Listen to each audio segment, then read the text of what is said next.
What's up? Duncan the Highlander here. First thing, real quick, little update. Still quite fat. Ugh. So, yeah, starting the journey, 190 ish. Trying to get her back. But, alright, I'll put a shirt on and we'll sit down.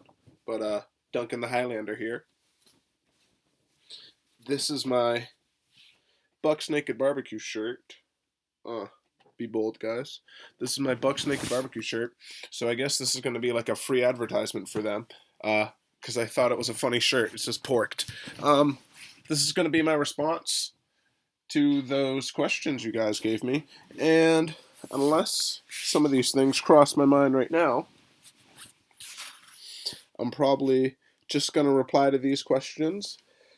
And then I'll probably make another video, going over some of the things in the UFC right now. Like, I don't know if you guys are following, but like Jermaine Duranamine, she is the current woman featherweight champion, and she's basically completely trying to avoid fighting Chris Cyborg, who is essentially the best 145-pound female fighter in history, and that's pretty crazy. And also, I don't know if you guys know, but it seems like they're going to be changing the weight divisions from right now. The major weight divisions, which one of them affects me very directly, is welterweight and you could say welterweight and light heavyweight and heavyweight. Maybe those are the ones that are going to be affected the most. It appears that they're going to add a 225 division. From there, I think it's going to jump to 205, 225, 205, and then from there, every 10 pounds. So 195, 185, 175, 165. So the division that's going to get hit the hardest is 170, because that's going to be split into two. So the current champion's either going to have to go up or go down, and that's going to make room for a different one. And also with 55, that's already at 55, so there's going to be a new weight at 65. Ooh, excuse me. So that's pretty interesting. So that's kind of some of the things in MMA news, if you guys weren't aware of that. But right now, I've been just starting to get back into training. Just gave you guys a little snippet of my fat ass. Not really a snippet. I just stood up and did it. Sat back down here. And I just realized that my laptop's almost dead and my phone's almost dead. So I chose to do this at a bad time. But it's late at night. I wanted to try to make a little video before going to bed. It's not too late for me. I'm old. It's like 8:50. I wanted to watch the movie Gold with Matthew McConaughey. So before I do that, I wanted to make a little video with you guys. Also, I was talking with my brother's neurologist today, and there's a slight chance that I might be able to get him to sit down with me and make a video with me. Not talking about my brother, but just talking about the brain and stuff like that, because it was really interesting. Like I said, I've been doing a lot of research, learning a lot about the brain, and those are the type of things that I want to do, the type of things that I want to have on my page, the type of shit I like to put out there, anything I'm interested in. So I'll go through and we'll start right from the top here. Leonardo says, if you could fight anybody in the UFC, who would it be and why? All right. I like this question. One of those standard questions, right? For me, I look at people at the 170-pound, 185-pound, and 155-pound divisions. Now, I don't look at those three divisions because just like everyone's like, oh, I'm going to conquer 4 or 5 divisions. No, I don't do that. I mean, I want to fight at 170. But realistically, with my body type, I could potentially fight at 185, but I'd have to start lifting weights hard, or I could potentially fight at 155, but I would have to also change my body type. Even at 170, I still have to start lifting weights, running, changing my body type as well. But it's just a matter of figuring out where my weight would be at pro. But I look at a lot of fighters at those weight divisions just because that's something I like to think about doing. I would like to see myself hopefully one day in the UFC. I'm old. I'm 24, so I'm still having amateur fights. So I'm trying to get myself like pumped up because at 24 having amateur fights, like Cody Garbrandt's 25 and he's the UFC champion. But I also realized too that at the same time, it doesn't. I'm wasting time thinking like that, you know? So it's 50-50. There's a mixture of it that's good because you got to get off your ass. I got to tell myself, all right, I got to start running. I can't eat stupid shit, which I've been doing. I've been eating stupid shit. I'm drinking a beer, and I never drink. But I've been drinking a beer. Like, I mean, don't get me wrong. I'm 24. I'm allowed to drink. I'm having a beer, but for me, like, I don't drink at all, so that's a lot for me. But but you know, those are the type of things like I'm trying to get my shit together. I guess you know what I mean, and so that I can have more fights regularly because I've only had one fight a year basically since I started fighting, and that's not like a good sequence. But to get right back to the tangent that I was going off on, I could see myself fighting anybody at 170. I mean, every time I see somebody, anytime I see a fight, I try to imagine myself fighting them, even if it's not at 170. But if there was somebody that I would like to fight, I'm not calling him out, but I would like to fight Platinum Mike Pyle. But I believe he trains at an American Top Team, and that's kind of where I would like to start training. That's like the big brother to my gym, kind of in Florida. So I'd probably never be able to fight him, but Platinum Mike Pyle, I don't know why I would just like to fight him. He's kind of young, and I feel like he's like around my age, and I feel like I could use my kicks and my knowledge to keep him off of me. But but you know, like you think things, and it's just a matter of being able to perform the way I think I know how to perform. You know what I mean? Like there's things that I do correctly, and it's just a matter of making that happen more often. And I have a good IQ of the game, so it's just a matter of putting that all into practice. But yeah, thank you. Good question. Moving down. Space headaches. We talk a lot. You have the best, by the way. Love this question. He said he was just wondering what type of fight style I use, and because he just started kickboxing and sparring, so he's learning. Um, Me, there's lots of different types of styles, right? So, for example, when I choose to do a roundhouse kick, I believe that it's important for me to throw a Muay Thai style roundhouse kick, meaning with my shin pivoting off to the leg and to the body. Why? Because you're aiming with your shin and you're more likely to get countered with something hard. At the same time, I typically don't throw too many roundhouse kicks to the body. I did in my last fight because we were having a kickboxing fight and I was fairly confident that he wasn't going to catch my leg. But I wouldn't throw too many roundhouse kicks to the body because it's a high probability that you're going to get caught, especially in an MMA fight. So I would typically just throw Muay Thai style shin kicks to the leg, for example. So that's kind of like a fusion right there. But then when it goes to the head, I typically throw more Taekwondo karate style kicks. Now, what do I mean by that? I mean that I'm chambering my knee nice and close to my body. It requires a lot more flexibility in my hips, and I'm rotating and I'm aiming with the top of my foot where your shoelaces are. That's called your instep. Some people will tell you not to kick like that. Why? Because they say that you can break your foot, yada yada. My argument for that now the argument's a little easier to make because there's all these people going on, all this stuff. I've already had this in my mind though since I was in high school.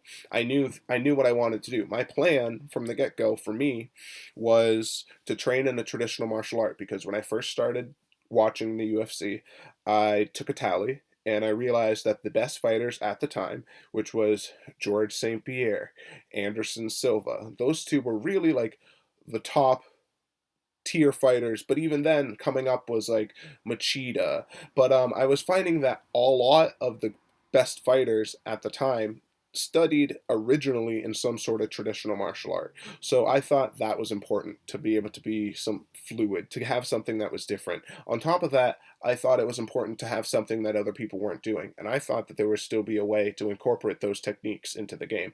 I still think that there's a lot of kicking techniques that aren't being used. Like, for example, my favorite technique is the axe kick.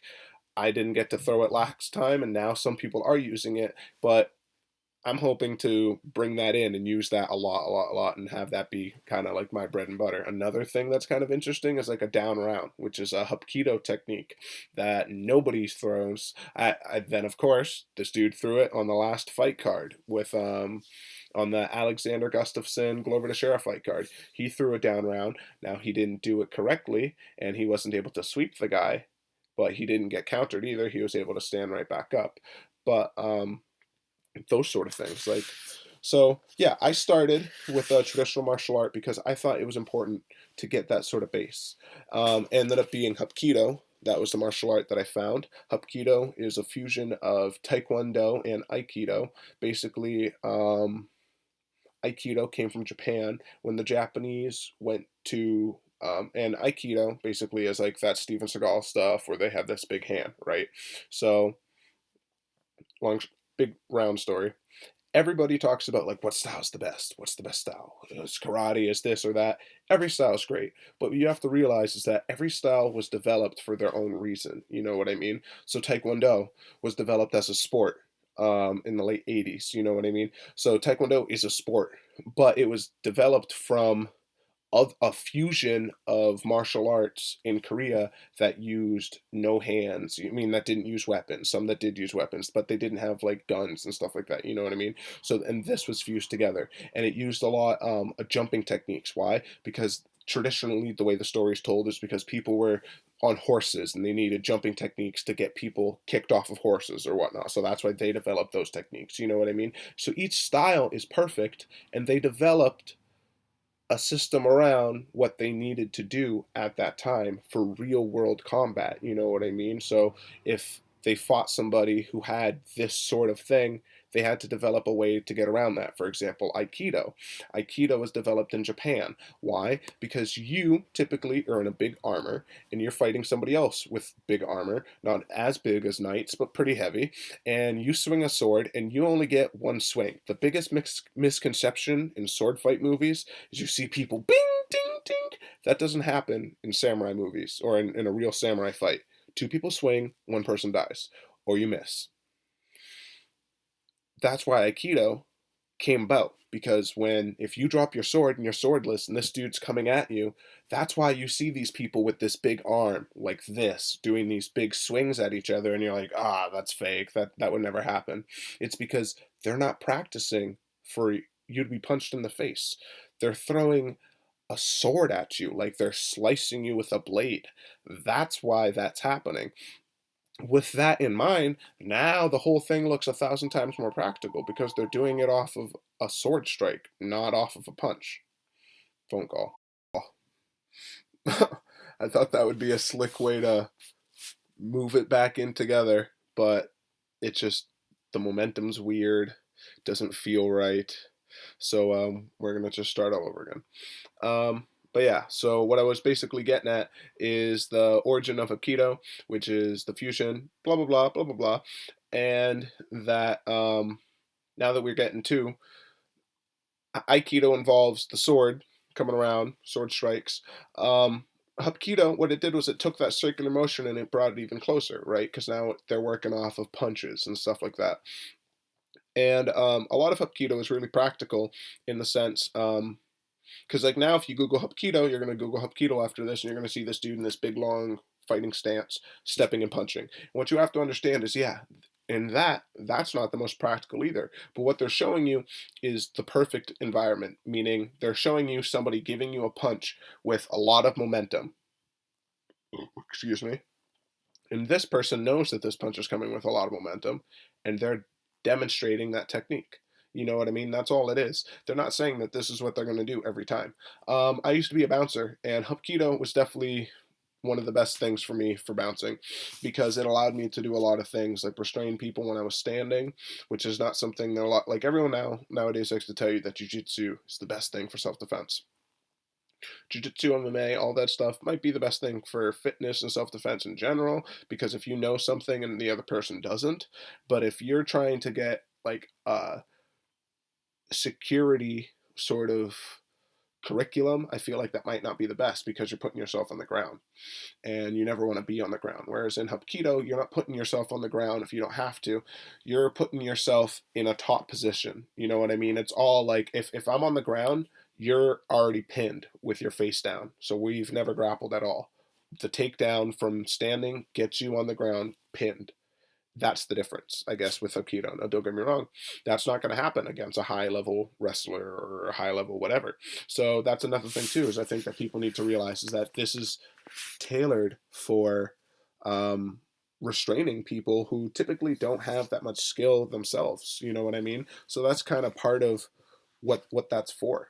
Um, so with that, that was the first martial art that I did. I did that from 18 to 21. I got right up into black belt, red belt, and that's kind of where I got my kicks. If I had just done Hapkido, I mean, if I had just done Taekwondo or karate, my kicks would probably be a lot better. If I had just done something else, I'd probably have a little better throws or whatever.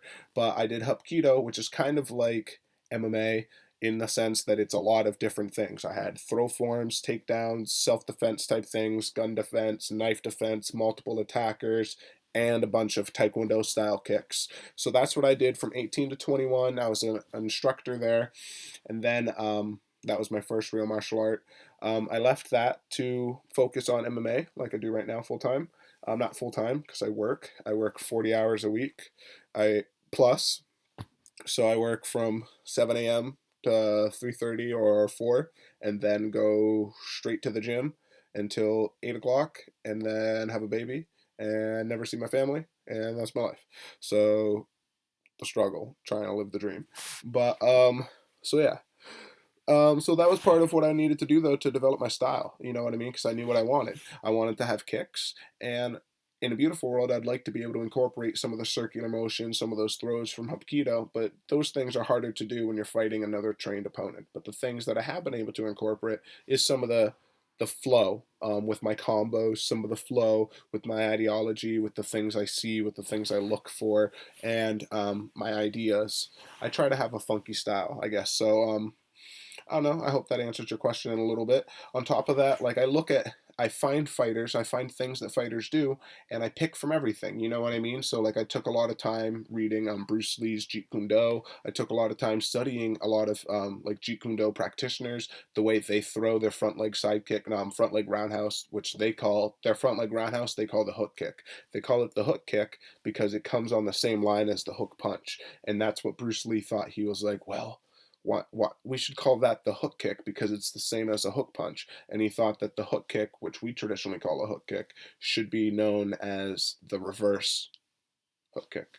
So just for you guys to know, that's the way Bruce Lee calls it.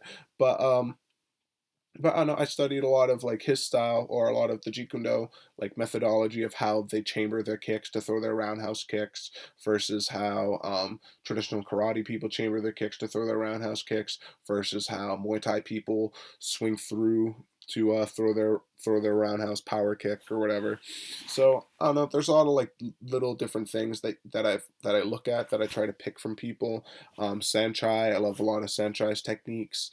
You look at people's games and you try to like incorporate some of their stuff. You know what I mean? So you find a fighter that you like and you pick something and you find something small. Don't find everything. Find something small. Like what I like to do is I like to find things that like what is it that they're good at or what is it that they do that's unique, and then I try to drill that. Like Fedor, his casting punches, you know what I mean? Those are really interesting, unique sambo things. Now I might not work that in completely into my game, but I'll try that. You know what I mean? Maybe the pendulum kick for my front leg round, rather than doing a switch, doing it pendulum style, which is kind of interesting. And now more people are doing it, but for the longest time, that was really unique and clever that not a lot of people did.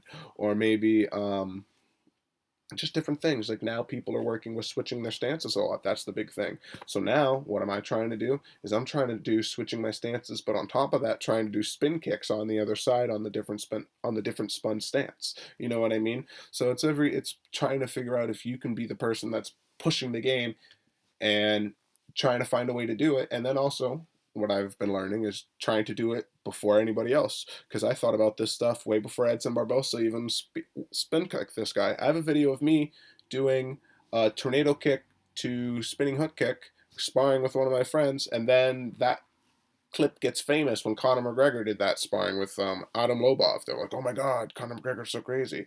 So you realize too that you're like, "Oh fuck!" Like I gotta go do it. Like you can't just think about it. You gotta go do it. But yeah, so that's part of how like my game. Like I know I like using like the jab, for example. The jab is a great technique to set everything up. I like using the hook.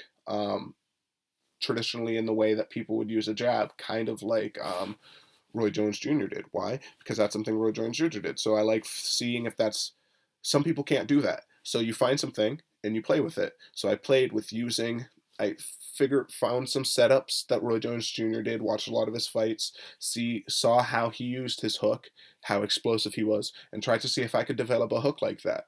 And if I could, and if I was using it with success, which I've been able to lead with it with success, so I keep it.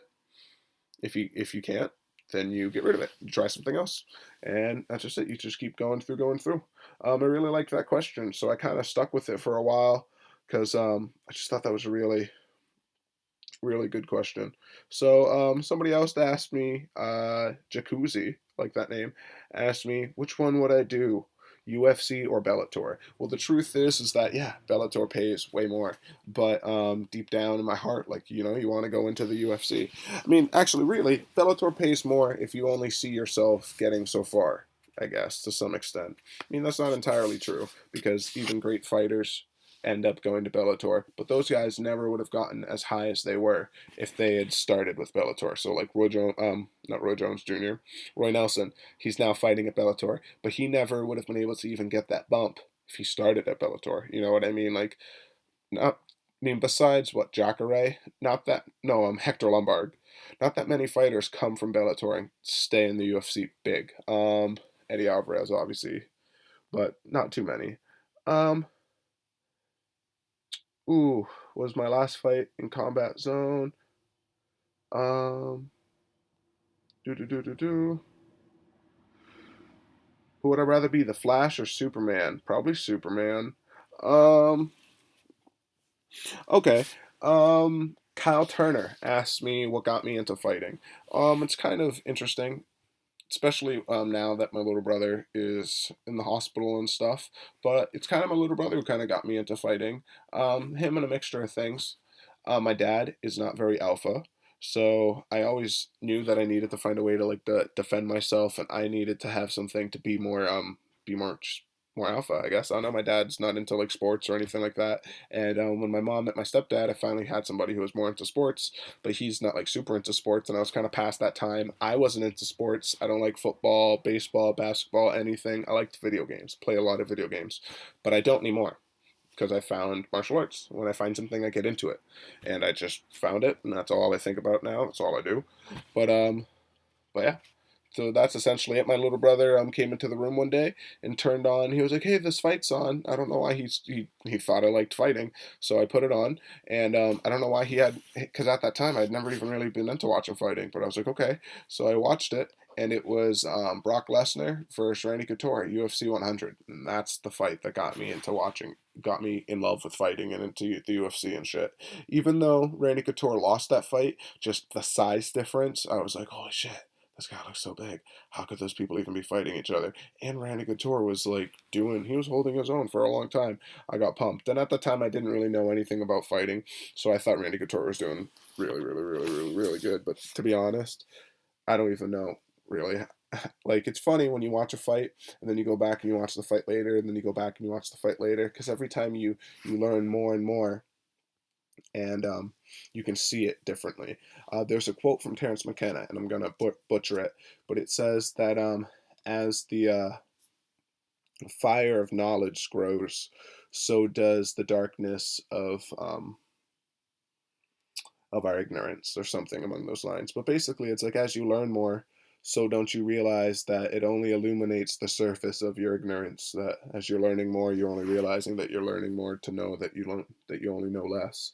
What's my ultimate goal for martial arts? Yeah, have more fights, to go pro, to make it into UFC, to win the belt, to do all the things. Like yeah, like I deep down, even if it's not, maybe if that's not my goal in particular, deep down, I've always felt like I was supposed to do something big. So I don't know if I can tell you in particular if that's exactly what my goal is, but I feel like I'm meant to be something different. I feel like Conor McGregor's living my life, and I don't even know if it's meant to be that I'm supposed to be this two world champion belt, but I've always felt like I was supposed to do something and have something crazy happen. You know what I mean? So I don't know.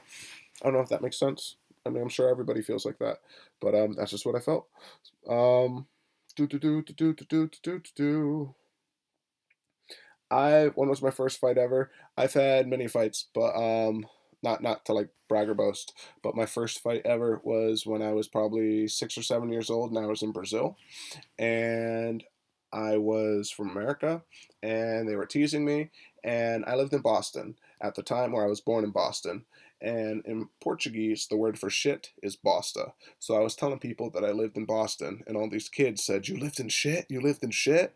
Another thing is, in Brazil, it's really common that people have fences that are made out of cement, really high cement fences. So when I say fences, I mean walls, Donald Trump style walls with barbed wire or glass on the top so that no one's breaking into your house. So everyone's got these big walls everywhere. So there's a sidewalk and there's a wall. Me and this kid get into a fight. He punches me in the face. I hit my head off the wall, which is cement, which drops me. He starts hitting me. Stuff gets crazy. Next thing I know, we both have broken bottles. This is a real thing. We had a broken bottle. I had a broken Coca-Cola bottle. I remember I see this Coca-Cola bottle and I smash it, and he's coming at me. And at this time, when he comes at me, all of these kids, because we have all these Brazilian kids, right? They're all around. We all used to play marbles. Okay, marbles on the sidewalk. That was a big thing. So at the time, I was at a Brazilian school trying to like teach me Portuguese because I spoke English. So they were trying to teach me Portuguese because I was going to be in Brazil for some time. So long story short, one of the teachers came out and saw all this shit going on. They were like, "What the hell?" But that's one of my earliest fights that I can ever think of. But I definitely didn't win. The bottles came out, but I was already getting my ass kicked. My nose was bleeding. He had punched me in the face. It wasn't good. Yeah, eventually I'll do a collab with Sensei. Damien, who is my biggest MMA inspiration? Probably Fedor, because Fedor is a beast. If you guys don't know who Fedor Emelianenko is, do yourself a favor, look him up. In my opinion, the greatest heavyweight of all time. But but my inspiration comes. I mean, I get a lot of different people that inspire me. You know what I mean? I like fighting. I like people who really display an art in their movement. Um, yeah, and that's kind of the similar question: favorite fighter and inspiration. Um, what hits do you usually go for as soon as a fight starts because you can't just go on hard? Um, I don't know. Every fight's different, and to be honest, this was the last time. This last fight was the time that I was able to think the most throughout the thing and be like, okay, like I'm gonna do this, this, this. But to be honest, when you're fighting, like it's hard to like keep everything calm and be like, all right, let me think about this and be like, think about that. But my last fight was the closest that I had that, where I was really able to be calm. I wasn't too nervous. I mean, this is my fourth fight at this time, so I wasn't too nervous. I was calm. I could think about things, but my arms got gassed. My shoulders got gassed super fast, and that kind of cleared my brain. Aspie, this is your shout out. Um, I got like 3 followers and people are already asking me for shout outs. But yeah, but that was the golden tricks. I hope that answered your question, buddy. Um,